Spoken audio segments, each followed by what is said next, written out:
నమస్తే, welcome to వార్తలు వాస్తవాలు. నేను సురేష్ కట్ట. అయితే ఈరోజు వచ్చినటువంటి ప్రధాన పత్రికల వార్తలు చూసుకున్నట్టయితే ముందుగా నమస్తే తెలంగాణ వార్తలను చూసుకున్నట్టయితే ప్రధానంగా ఇక్కడ చూడొచ్చు. ఏదైతే మెగావాట్ల దగాపర్వం అంటూ కూడా చూడొచ్చు. కరెంటు ఉత్పత్తిపై సర్కారు తాత్సారం అంటే ఇక్కడ రాయటం చూడొచ్చు. పోతిరెడ్డిపాడు కోసమే శ్రీశైలం పనం, ఇది రేవంత్ సర్కారు వ్యవహారం అంటూ కూడా చూడొచ్చు. శ్రీశైలం రిజర్వాయర్కు 2.2 లక్షల క్యూసెక్ల భారీ వరద అయినా పూర్తి స్థాయిలో విద్యుత్ ఉత్పత్తి చేపట్టని ప్రభుత్వం. అలాగే 900 మెగావాట్లకు కేవలం 100 మెగావాట్ల పవర్ జనరేషన్, అలాగే కరెంటు డిమాండ్ లేదని సాకులు చెప్తున్న కాంగ్రెస్ సర్కారు ఆంధ్రాకు కృష్ణా జలాలను పారించడమే అసలు కారణం. 854 ఫీట్ల నీటి మట్టం వద్దే పనిచేయనున్న పోతిరెడ్డిపాడు, అలాగే ఆ లెవెల్ మెయింటైన్ చేసేందుకే విద్యుత్ ఉత్పత్తికి నిలిపివేత అంటూ కూడా ఇక్కడ వార్త చూడొచ్చు. మరోవైపు శ్రీశైలం నుంచి నీటి మళ్లింపు షురూ చేసినటువంటి ఏపీ నీటి వినియోగంపైన కూడా మీటింగ్ పెట్టాలని ఉల్టా కేఆర్ఎంబీకి లేఖ రాసినట్టు ఇక్కడ వార్త చూస్తున్నాం మనం. నిరుడు కూడా యథేచ్ఛగా కృష్ణా నీటిని మళ్లించుకున్న ఏపీ, అలాగే ఈసారి కూడా అదే పంతాలో కొనసాగుతున్నటువంటి అంశం సంబంధించి ఇక్కడ క్లియర్ కట్గా చూడొచ్చు. రైట్, ఇక మరొక వార్త చూడొచ్చు. ఏదైతే ఢిల్లీ పార్టీల చేతుల్లో తల్లడిల్లుతున్న తెలంగాణ అంటూ కూడా మరొక వార్త చూడొచ్చు. తెలంగాణ గురువు జయశంకర్ సార్ అంటూ కూడా ఇక్కడ వార్త చూడొచ్చు. రేవంత్ గురువు మాత్రం చంద్రబాబు నాయుడు అంటూ కూడా ఇక్కడ వార్త చూడొచ్చు. క్లియర్ కట్గా మనం ఏదైతే ఫోటో వార్త చూడొచ్చు. గురువారం నందినగర్లోని భేటీకి ముందు అంబేద్కర్ మనవడు ప్రకాష్ అంబేద్కర్ను సత్కరిస్తున్న బీఆర్ఎస్ వర్కింగ్ ప్రెసిడెంట్ కేటీఆర్, అలాగే చిత్రంలో బీఆర్ఎస్ నేతలు మధుసూదనాచారి, నిరంజన్ రెడ్డి, ఆర్ఎస్ ప్రవీణ్ కుమార్, రాజీవ్ సాగర్ ఉన్నారు. దీనికి సంబంధించి క్లియర్ కట్గా ఫోటో వార్త చూడొచ్చు.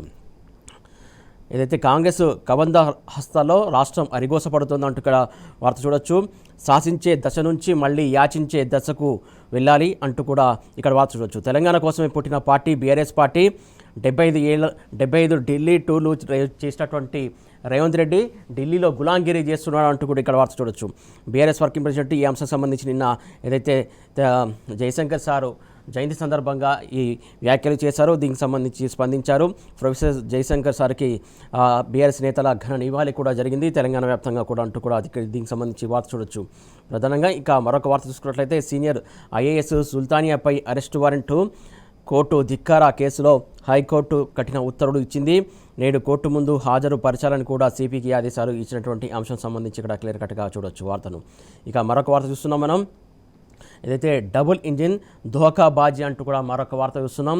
హైవేకు పంకా టెక్నాలజీ అంటూ కూడా ఇక్కడ వార్త చూడొచ్చు. డబుల్ ఇంజిన్ ప్రభుత్వాల పాలనలో అభివృద్ధి రోజురోజుకు ఇలా గుంతలతో కొత్త పుంతలు తొక్కుతోంది. యూపీలో 4,200 కోట్లతో నిర్మించినటువంటి లక్నో కాన్పూర్ ఎక్స్ప్రెస్ వే ప్రారంభించి 18 రోజులైనా కాకముందే ఇలా అడుగుతో అతుకు గజానికో అతుకు అన్నట్టుగా తయారైంది. 63 కిలోమీటర్ల మేర హైవేపై ఏకంగా 84 చోట్ల భూమి కుంగిపోయింది. బీజేపీ ఎంపీ సోదరుడే కాంటాక్ట్ కావడంతో ఇట్లాంటి పరిస్థితి నెలకొందంటూ కూడా ఇక్కడ వార్త చూడొచ్చు. ప్రధానంగా ఏదైతే ఆ పార్టీ నేతలు కక్కలేక మింగలేక అవసరపడుతున్నారట. అయితే రిపేర్ల కోసమే రోడ్డుపై తమ ఆరిపోయేందుకు టేబుల్ ఫ్యాన్లు కూడా ఏర్పాటు చేసినటువంటి సిచ్యువేషన్ చూడొచ్చు. ఇక్కడ టేబుల్ ఫ్యాన్లు ఎన్ని ఉన్నాయో చూడొచ్చు. ఇక్కడ చూడండి, టేబుల్ ఫ్యాన్లు వేసి మరి ఆరిపోయేందుకు ఇట్లాంటి పరిస్థితి నెలకొన్నది. ఎట్లా కాంట్రాక్టర్ ఇక ఎంత మోసానికి పాల్పడడం అనేది క్లియర్ కట్గా మనం వార్త చూడొచ్చు. రైట్, ఇక క్లియర్గా చూడొచ్చు. విద్యుత్ కోతలపై రైతుల కన్నీరు అంటూ కూడా మరొక వార్త చూస్తున్నాం. ఇక్కడ ఫోటో వార్త. రాష్ట్రంలో ఎడపడ కరెంటు కోతలతో పంటలు ఎండుతున్నాయని రైతులు ఆందోళన వ్యక్తం చేస్తున్నారు. గురువారం సూర్యాపేట జిల్లా పాలకవీడు విద్యుత్ సబ్స్టేషన్ను రైతులు ముట్టడించారు. ఒకవైపు వర్షాలు పడకపోవడంతో చెరువులో నీళ్లు లేవని, మరోవైపు కరెంటు కోతలతో బోర్లు కూడా నడవడం లేదని రైతులు ఆవేదన వ్యక్తం చేశారు. దానికి సంబంధించి ఇక్కడ క్లియర్ కట్గా చూడొచ్చు. తమ్మిడి హట్టికి 12,000 కోట్లు ప్రభుత్వానికి పిఎఫ్ఆర్ ప్రతిపాదనలు సమర్పించినటువంటి ఆర్వీ కన్సల్టెన్సీ కంపెనీ అంటూ వార్త చూడొచ్చు. వానాకాలం సాగుకు నీళ్లు కష్టమంటూ కూడా మరొక వార్త చూడొచ్చు. తాగునీటికే తొలి ప్రాధాన్యం, ముందు చెరువులన్నీ నింపాలి, వరద వస్తేనే యాసంగికి నీరు. దానికి సంబంధించి చూడొచ్చు. ఇక మొదలైన కరెంటు కట్టకట్ట అంటూ మరొక వార్త చూడొచ్చు. హైదరాబాద్ సహా అన్ని జిల్లాల్లో అప్రకటిత కోతలు కొనసాగుతున్నాయి. పలు ప్రాంతాల్లో అయితే 10 నుంచి 15 నిమిషాలకు ఒకసారి పవర్ కట్ అవుతుంది అంటూ కూడా ఇక్కడ వార్త చూడొచ్చు.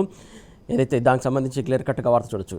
ఇక మరిన్ని వార్త చూసుకున్నట్లయితే మరొక వార్త చూస్తే వారసులను ముందు పెట్టి బ్లాక్మెయిల్ అంటూ కూడా మరొక వార్త చూడొచ్చు. ప్రత్యర్థులపై మైండ్ గేము, విష సంస్కృతికి తెరలేపిన ముఖ్య నేత, అధికార విపక్ష నేతల పిల్లలపైన కూడా డేగ కన్ను ఉంది. వారి కదలికలు, బలహీనతలపై నిఘా ఉంది. అక్రమ లావాదేవీలు, వివాదాలకు సంబంధించి పూర్తి వివరాల కోసం సేకరణ కూడా జరుగుతుందంటూ కూడా మరొక వార్త చూడొచ్చు. ఇక మరొక వార్త చూసుకున్నట్టయితే గురుకుల టీచర్ల వాచ్మెన్ల అంటూ కూడా మరొక వార్త చూడొచ్చు. గురుకుల టీచర్లు వాష్రూమ్లు పర్యవేక్షించాలి, మైనార్టీ గురుకులాల సెక్రటరీ సర్క్యులర్ జారీ చేసింది. ఏదైతే గురుకుల టీచర్లట వాష్రూమ్లను పర్యవేక్షించాలంట మైనార్టీ గురుకులాలకు సంబంధించినటువంటి సెక్రటరీ సర్క్యులర్ జారీ చేశారు. దానికి సంబంధించి దానికి సంబంధించి వార్త చూడవచ్చు. రాత్రి వేళ 2 గంటల విధుల్లో ఉండాలని కూడా నిర్దేశం ఇచ్చారు. సర్కారు వివాదాస్పద నిర్ణయంపై దుమారం చెలరేగుతున్నటువంటి అంశం సంబంధించి క్లియర్ కట్గా వార్త చూడొచ్చు. ఉపాధ్యాయ వర్గాల నుంచి తీవ్ర అభ్యంతరం వ్యక్తమవుతుంది అంటూ కూడా వార్త చూడొచ్చు. రిటైర్మెంట్ ముంగిట సస్పెండ్ల ఆట జరుగుతోంది. బెనిఫిట్స్ ఎగ్గొట్టేలా ఆర్టీసీ ఎత్తుకడ జరుగుతోందంటూ కూడా మరొక వార్త చూడొచ్చు. ఇప్పటికే 15 మంది పైన వేటు వేశారు. దానికి సంబంధించి చూడొచ్చు వార్త. ఐక్య పోరాటాలకు సిద్ధమవుతున్నటువంటి డ్రైవర్లు అంటూ కూడా ఇక్కడ వార్త చూడొచ్చు. ఏదైతే ఐక్యంగా పోరాటాలని చెప్పేసి డ్రైవర్లందరూ కూడా నిర్ణయం తీసుకున్నట్టు ఇక్కడ వార్త చూడొచ్చు. డిపోల వారీగా ఆందోళన కూడా కార్మికులు సన్నాహాలు చేస్తున్నట్టు తెలుస్తుంది. దీనికి సంబంధించి ఈ వార్తలన్నీ అంశాలకు సంబంధించి చూసాం మనం. ఈ అంశాలకు సంబంధించి విశ్లేషిద్దాం.